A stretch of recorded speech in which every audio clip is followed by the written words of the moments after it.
តែនៅពេលដែលយើងកំពុងតែរៀនហ្នឹងយើងអាចប្រើប្រាស់វីតាមីនរ៉ូយ៉ាឌីនេះបានអត់សួស្តីអ្នកទាំងអស់គ្នាអ្នកទាំងនេះបាច់ជាស្គាល់ហើយរ៉ូយ៉ាឌីដែលជាប្រភេទវីតាមីនឆុងទឹកហើយមួយរយៈមុនហ្នឹងគឺខ្ញុំបានជួបបងប្អូនយើងមួយចំនួនគឺគាត់មានការរារែកចិត្តក្នុងការប្រើប្រាស់វីតាមីនរ៉ូយ៉ាឌីនេះនៅពេលដែលគាត់កំពុងតែរៀនដោយសារតែគាត់បានឃើញវីដេអូចែកចាយតាម TikTok ឬក៏ Facebook មួយចំនួនហ្នឹងគឺថាហាមប្រើប្រាស់ដាច់ខាតរ៉ូយ៉ាឌីនេះនៅពេលដែលកំពុងតែរៀនព្រោះថាវាមានវីតាមីន C ដែលអាចធ្វើឲ្យអាការៈរាគរបស់យើងនោះគឺវាធ្ងន់ធ្ងរជាងមុនតាមពិតទៅគឺវាអត់ពិតទេអ្នកគ្នាត្រូវដឹងថានៅពេលដែលយើងរាយកាយរបស់យើងគឺចាប់ផ្ដើមបាត់បង់ជាតិទឹកហើយនឹងសារធាតុរ៉ែដែលជាអេឡិតលីតហ្នឹង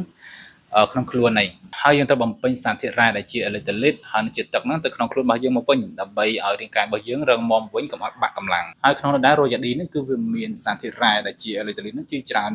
គួរសមដែរដែលមានដូចជាសូដ្យូមស៊ីត្រាតប៉ូតាស្យូមវីតាមីន B អាំងនិងកូឡូកូសជាដើមហ្នឹងដែលជាសឹងតែជាវីតាមីនហើយនឹងអេឡិតលីតជួយផ្គត់ផ្គង់រាងកាយរបស់យើងបាននៅពេលដែលរាកត្បិតថាវាមានវីតាមីន C ក៏ពិតមែនប៉ុន្តែវីតាមីន C របស់វាហ្នឹងគឺតែ60មីលីក្រាមទេក្នុងមួយកញ្ចប់អញ្ចឹងហើយគឺកម្រិតប៉ុណ្ណឹងគឺវាតិចមែនតើវាអត់ស្មើនឹងកម្រិតវីតាមីន C ដែលរាងកាយរបស់យើងត្រូវការផងជាធម្មតារាងកាយរបស់យើងត្រូវការវីតាមីន C នេះគឺពី70ទៅ90មីលីក្រាមក្នុងមួយថ្ងៃអញ្ចឹងកម្រិត60មីលីក្រាមគឺវាអត់មាន effect ឬក៏វាអត់មានឥទ្ធិពលណាដែលអាចទៅទាញជាតិទឹកពីក្នុងខ្លួនរបស់យើងមកក្នុងពោះវៀនដែលអាចធ្វើឲ្យរាកបាននោះទេកម្រិតដែលអាចធ្វើឲ្យយើងរាកបានព្រោះតែយើងប្រើប្រាស់ក្នុងកម្រិតខ្ពស់លើសចាប់ពី2ក្រាមក្នុងមួយថ្ងៃទៅដែលអាចមានឥទ្ធិពលទៅយើងរាកបានដូច្នេះសរុបរួមមកនៅពេលដែលយើងរាកគឺយើងអាចប្រើប្រាស់រ៉ូយ៉ាឌីនេះបានអត់មានផលប៉ះពាល់ទេហើយកាន់តែល្អថែមទៀតដោយសារតែវាមាននៅសារជាតិរ៉ែដែលជាអេឡិតលីតហើយនឹងវីតាមីនហ្នឹងល្អសម្រាប់បំពេញបន្ថែមនៅអេឡិតលីតដែលយើងបាត់បង់នៅពេលដែលរាកហ្នឹង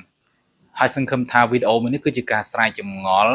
របស់បងប្អូនដែលគាត់មានការយល់ច្រឡំឬក៏មានការរារែកចិត្តក្នុងការប្រើប្រាស់រ៉ូយ៉ាឌីនេះនៅពេលដែលគាត់រាកហ្នឹងហើយសង្ឃឹមអ្នកទាំងអស់គ្នាចែករំលែកបន្តឲ្យគាត់បានឃើញផងហើយជួបគ្នានៅคลิปបន្តទៀតអរគុណ